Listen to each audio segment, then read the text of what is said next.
Hi, and welcome to the Debt Matters podcast. I'm Wayne Kelly, and today we're going to talk about the emotional side of debt and how it affects a lot of people. Marianne Marriott's joining me from Allen Marshall and Associates. Thank you very much for being here, Marianne. I'm very excited about this topic. It is a major part. We look at the numbers, we see the debt, the credit card. We hear this constantly in news of how much debt we're carrying, but we don't often talk about the emotional side of carrying that debt. Have we become more aware of people's emotions in the last while? Definitely, it's like anything, if it's put on the radar and talked about, there's going to be more awareness, and definitely the mental health aspect as it relates to everything in life, but certainly from a financial viewpoint, we're, I think, more aware of that and seeing that play out more with individuals. I get this notification on my phone last night, just about to go to bed. Ding, it comes up on my watch and my phone of a withdrawal coming out of my account. My wife and I are both sitting there going, I'm like, you spent how much? How did you spend that much money laying in bed? She's like, how did you spend that much? And we're like freaked out for a little bit, right? And then all of a sudden she said, oh yeah, that was the check for our taxes for the house. But I bring that up because just that of, hey, what's going on? What if that was a debt? What if somebody had taken some money? Just an instant stress of, oh my goodness. So I can't imagine if somebody was actually living with this where you're getting the phone calls, the notifications would be dinging as you're going to bed. How do you deal with that? I was talking to a gal last week, and one of the things she said to me when we talked about what prompted you to give us a call, she said, my payments are all up to date. I'm not behind in anything. She said, but I'm spinning my wheels. I'm not getting anywhere. I'm not making any progress. I'm basically on the verge waiting for the axe to fall. And she said, I spend so much time juggling the debt, looking at each piece, making sure the payments are good. She said it's exhausting. And I think this is what we're seeing now is that there's so many people that are really just on the edge. They're maintaining payments, but they're not getting anywhere. And there's that constant fear of, I'm going to miss a payment. And then, as you said, once that happens and the cards start to fall, the collection calls come in, and then it gets really stressful from that point. And for a lot of people, honestly, they put their head in the sand just because it's too much to handle and they maybe don't know where to turn or what to do. And so many people just ignore it until they can't ignore it anymore. I've been overjoyed with somebody to be that proactive at that state, as opposed to the tipping on the other side where we're sliding downhill and that debt is now become a major problem. I obviously still see a lot of that, but I will tell you that right now, what I'm noticing more is people who are hanging on by a thread and seeing the writing on the wall more so than I've ever seen in the last couple of decades. And then the other side of that, of course, absolutely is once it gets too much to handle, then they're coming in and that's where things are bouncing. There's NSF, there's collection calls. Banks are using their right of offset and taking money out of the bank account as soon as it's there. And then that creates a cascade of issues with all the other payments that a person has. What is the emotions that you've noticed from them when they come in? What is their emotional state? Like, and right away, I'm thinking of a few different key emotions. I think embarrassment is one. And so there's a huge level of embarrassment around owing money. And I think that links back to generationally ago. We were taught not to use credit. I come from a large family. So my parents were older than most of my friends' parents, and they didn't grow up in an era where you used money. You bought a house and paid it off. You bought a car and paid it off. You had one car and just enough rooms in your house for the kids. In fact, they shared rooms. And so we were taught not to use credit, and that's not the way it is nowadays. So I think people are still trapped in that society dictates that we should live beyond our means. We should have bigger things and we should go on trips and we should spend more money. And the credit industry comes in and says, we'll support you in doing that. But then you have these old beliefs that say you shouldn't use credit. So there's a conflict. So I think embarrassment is definitely a big one. Frustration, without a doubt, is another one. Just really out of wits end, not sure what to do. And fear, without question. Fear is running, if not in the background, definitely in the forefront or haphazardly all over your life at that point. They come in and all of a sudden they tell you exactly where they're sitting at. emotionally. There's a fear that they don't want to be judged, I would imagine as well. So it's a big step for them to be actually come into the office and make that phone call. But what happens during that first 15 minutes and you start asking questions? Can you tell me, like, there is a change that you probably see in their eyes? So, yeah. So, the first thing I reflected on when you said that is people don't really voice their emotions. Obviously, you can sense it. The emotions are tied in the story. Everybody wants to tell their story. Never thought I'd be here. Don't know how I got here. Everything was great. And then or starts talking about what happened in life. So, you can glean the emotions from that. But I think just the act of talking about it will start to unwind it.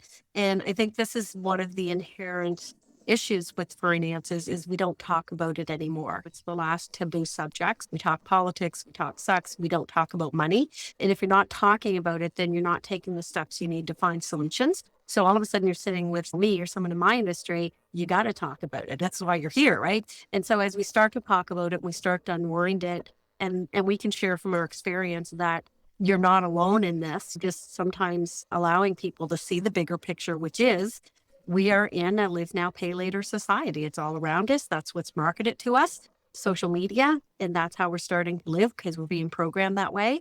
And it actually takes a pretty big skill set to stay clear of that. And I think when we start to explain that, I think people start to realize, okay, you know what? This isn't just me messing up. I might have messed up, but there's a whole other host of things happening here. And I think it takes some of that personal beating up syndrome away.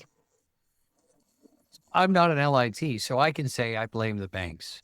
And they can come after me if they want, but I really do because they come up with numbers that are astronomical and they say, sure, you can afford this house. Sure. I just got a thing yesterday actually saying, I don't know, I could spend $2,000 on some smart pay plan and I'd have no interest for 6 months or something. But if I missed one payment, the entire contract was gone and everything would be charged out, whatever, 21%. Blame the banks on this and those. We all want to get our points, darn point system as well. Yeah, I love that. I'm giggling because been there, done that, hand in the air. So yeah, I had a card with a great point system. I paid for every damn one of them in interest. We had this false sense that, but I'm getting the points. Yes, only if you pay it off in full. If you carry a balance, you're paying money. You're not paying for your points. And so I affectionately refer to the banks as the drug dealers of the financial world. I know I just put this on camera, but I'm going to stand by this because really their model is, and I say this a little bit tongue in cheek, but not really, because obviously we take responsibility for signing on the bottom line. But their model is really to get you hooked on credit as quickly as they can and give you more than you can pay so that you pay interest because that's where they make their money. So that's their strategy. And I think a lot of people just don't see that. They think the banks are there to help them. Hence the reason why if they tell you can afford a $350,000 home, that you just believe them when your budget it clearly states that you can afford only a $250,000 home. So I think that the model is really to loan us more money than we can pay. So we pay interest, so they make money. And it's not a good model for us. It's a good model for them and it works great, but we need to start taking more control over our finances and saying no more. I don't need to save 20% if I sign up with this card. That happens a lot. I go to a place, buy something, and they say, oh, you can save 20% off your first purchase. And I'm Yeah. like, no, thank you. Here's my debit card. I get to talk with LITs all the time, and I have definitely learned a lot being able to pick Marianne's brain and learn what to do. But yet, there's a lot of people on social media, financial wizards, that say you do need to have those cards with the points, that you're leaving it on the table if you don't. Yes, you are, but there's a thin line between financial strategy and financial disaster, and you need to know where you lie in that void. And if you're a person that doesn't use credit cards, sure, you can get the points, but now you have a credit card that's going to get you in trouble. So unless you are incredibly disciplined and you are going to use it and pay it off in full every month and never pay interest, absolutely use it for the points. Otherwise, like I said, it's really a carrot being dangled in front of you. And it's just going to put you in a position where you're now going to pay for every point you just received. So you're not actually getting anything at the end of it. When we look at the emotional side, because we are talking about the emotions of debt, People fall into the traps. It's not really, oftentimes, it's nothing that they did specifically, just some things shifted and changed. Maybe it's a job loss. Maybe it's a sickness. Maybe you get hurt and you're off work for a little while and you don't have the backup. And anything can happen to people. So all of a sudden, the debt is on. They're getting the phone calls. There's a lot of stress. When we talk about the emotions of this, talk about families and how it's affected in a negative way. What do you see? That can go so wide and so deep depending on the situation. I'll throw a few examples out there. So all of a sudden, your debt is too much. It's taking too much of your cash flow, and you can't afford to put your kid in soccer, as an example. So now you feel like a failure as a parent, and you can't do these things for your kid because you're in this other financial situation.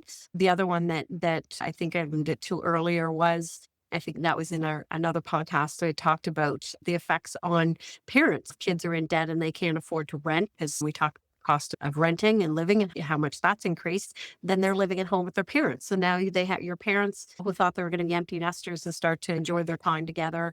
And now they're helping support their children, adult children.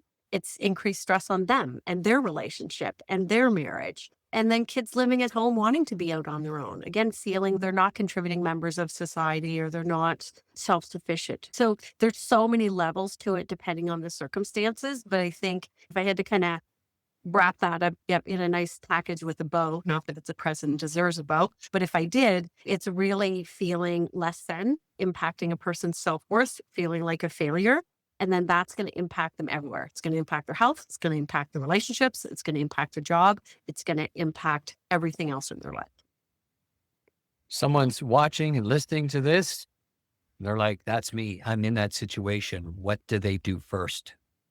So the first thing is, information is power. And again, for most, we already said, you're embarrassed, you don't want to reach out, you don't want to talk about it, but that's not going to help you move forward. So the first step is really to talk to someone who can give you options. Of course, that's what we do in our industry. So reach out. It doesn't cost anything. There's no judgment. That's not what we're here to do. We're not here to judge you. We're here to help you figure out what's next. And I had this conversation with someone the other day who was just really stuck in beating themselves up for what they've done in their life. And I said to them, you can continue to do that, but as long as you do that, you're stuck in the past and you're never going to move forward. So how about I screwed up? I made mistakes. So welcome to life, because that's what we all do here. And then ask the question, what do I do now? And I think that's the really important question. And that's where we come in and really help people look at where they are, understand that better, and then understand what the options are going forward so that someone can choose the best path for them. Do you have a success story that you want to share? Is there one? I think there's two things we really fail at, generally speaking. We have not learned how to budget. We don't create what I call a spending plan and figure out where our money's going to go. And we stopped having emergency funds. And so we use credit as our emergency fund. And so for me, helping someone break their dependency on credit is my success story. So when I have someone come in and they say, I didn't realize how stressful it was having credit. I love living without it. I never had a spending plan budget before. This is so empowering, and I'm feeling so much better and so much more in control of my life. That's the success story. And I do hear that from so many clients that just get it, and they really do take the steps they need to take control back and to break their dependency on credit so that they can keep it. There's very few people on this planet who have not screwed up something. Very few. Absolutely. We've all made financial mistakes, things we wish we would have done. And you're so right. It's all about saying, okay, I'm in a situation, I need help. And where do I go to get the best advice that's completely regulated by the government, which is something I have learned. And so they can contact wecanhelp.ca. That's a great place for you to get started. And that would be for your very first free consultation. Anything else that we need to know, Marianne?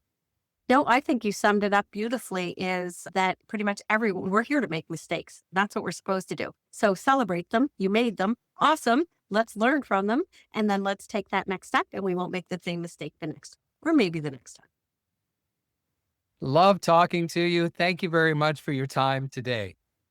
Great. Thank you so much, Wayne. Pleasure to be here. And once again, wecanhelp.ca for more information, or you can also check out debtmatters.ca.